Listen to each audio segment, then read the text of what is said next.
Last night I was talking about the geoengineering that's been going on for years, as they pretend they're only now discussing the possibilities of doing it, which is utter nonsense. They've been doing it for many, many years. They know the side effects, and that's really what they're discussing, is how to mitigate them or keep them from the public. And it's quite easy to keep anything from the public because we're not too bright. But the book I was using yesterday was Policy Implications of Greenhouse Warming, Mitigation, Adaptation and the Science Base, published in 1992. The Bible, you might say, for the agenda. And I put the link up last night where you can go into the site yourself and government sites and download this particular book. But on page 433, it's got this to say. Remember, this is 1992. Geoengineering. In this chapter, a number of geoengineering options are considered. Then they go through the different options and the hoopla to do with how it might or might not work.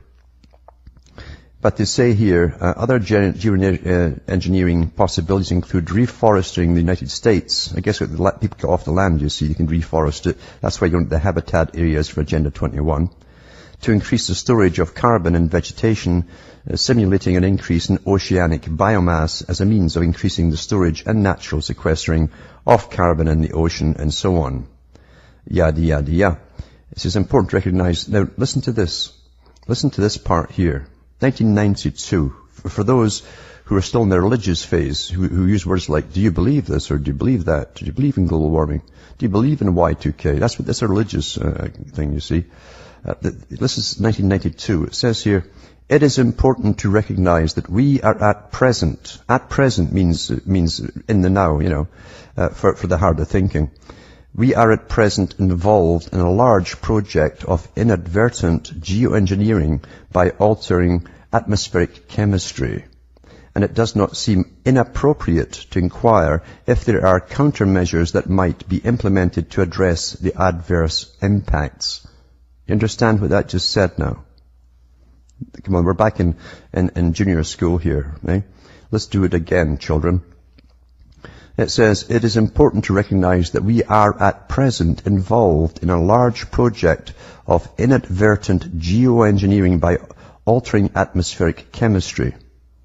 And it does not seem inappropriate to inquire if there are countermeasures that might be implemented to address the adverse impacts. So they knew then that there already were adverse impacts, since they're talking about countermeasures that might be implemented to address them, to alter them. And people who can still think clearly, to an extent at least, and plow through their gobbledygook and their different phrases they use to make it sound very scientific, will get a lot out of it. Most folk won't, because most folk really want to go into conspiracy sites, and whereas this kind of exciting, these aren't exciting things to read. Nothing that really happens or is of import is very exciting. It's very boring, dull and dry, but it's the most important information you'll ever find in your life is when you go through this kind of stuff. So they admit then they were already engaged in this project, this geoengineering project, a large project, they said. And it's been going on for an awful long time. Britain, by the way, has just been warned it's in for another week of freezing sleet and snow and blizzards in April. But that doesn't matter. We're apparently going to fry to death to see if they don't save us and all that rubbish. Remember, there's different reasons behind all of this. What's interesting, too, in this policy implications of greenhouse warming, mitigation, adaptation, and the science base, it starts off with humans are the problem, right out of the Club of Rome, because they're the guys that dreamt that one up, and they're proud to admit it in their own book. So, humans, it's all to get us to depopulate. Mind you, this stuff, too, it doesn't mention in the writings in the book that some of the side effects will be sterilization of the general public and increased death rate, which is to their advantage, it says. To their advantage. Yeah, that's what it's about, folks. No conspiracy site there. You can go into the government one and find it, their own website. In 1998, in Canada, in Ontario here, they started spraying the skies in a serious manner. And I remember the day when it started, because I walked outside and I couldn't believe, I thought it was in some kind of movie shot, that it really was a checkerboard pattern, really tight together, like a fishing net above you, a white fishing net. It was that precise. And they were at least at half the height spraying it than they are today. I couldn't believe it. Folk didn't look up and see it. And from then on, it's been, of course, a roller coaster of spraying and spraying and spraying. And we all have read the different articles about, they're thinking about spraying the atmosphere to stop global warming, etc. But in reality, they've been doing something with it since at least 1998 on a serious, continuous basis. And they were doing it for long before that, for years, testing it on and off. And I've read the articles where they test things on and off over different countries. But this is for serious. And it says, and of course, too, I've talked about the aluminum oxide and the barium, which has been found in it.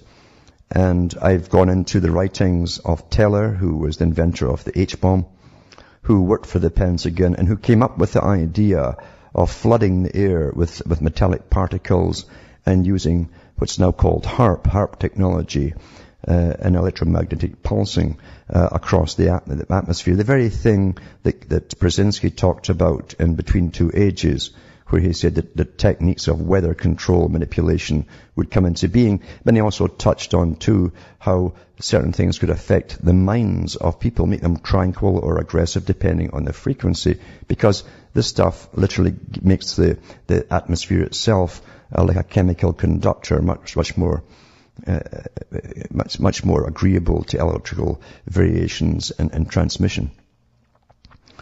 So this article here is from a science site. It says, levitating nanoparticles may make for better geoengineering. So it's bad enough when they're already dosing you with stuff, and it's definitely affecting people's lungs and sinuses, etc., ongoing infections since 98.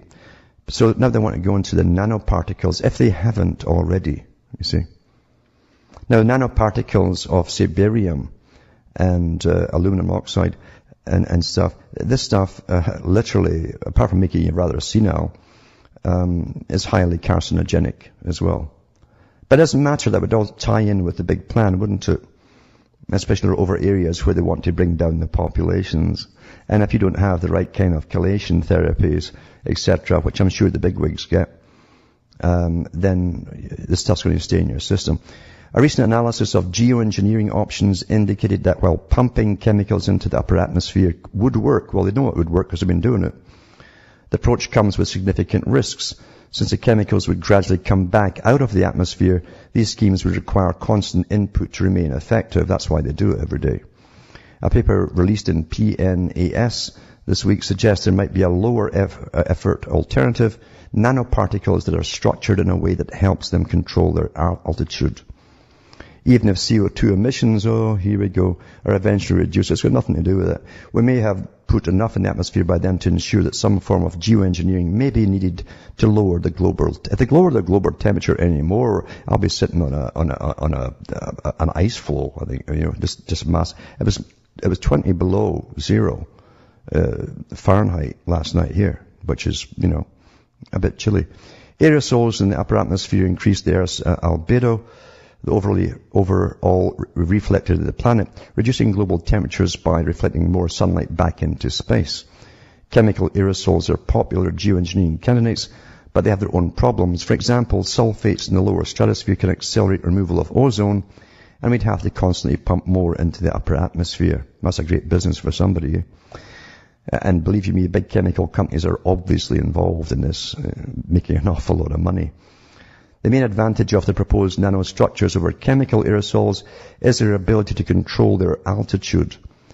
So the proposed nanostructures do this by taking advantage of what are called photophoretic forces. These forces arise from a temperature difference between the nanostructure and the surrounding atmosphere. If a cold gas particle strikes a warmer nanostructure, then the gas particle will recoil off with more energy. At least that's a PR for the salesman.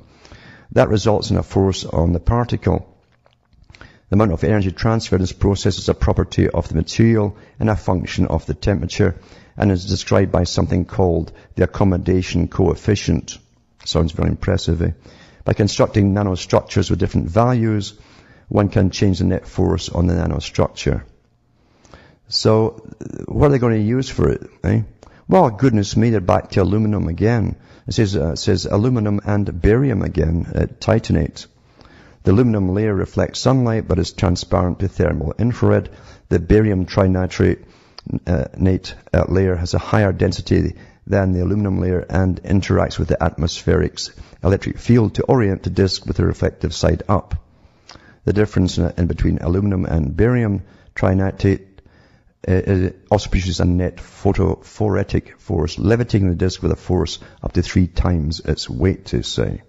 Well, breathing all this stuff in, that'll go right into your bloodstream through the alveolar tissue in the lungs. Back with more after this break.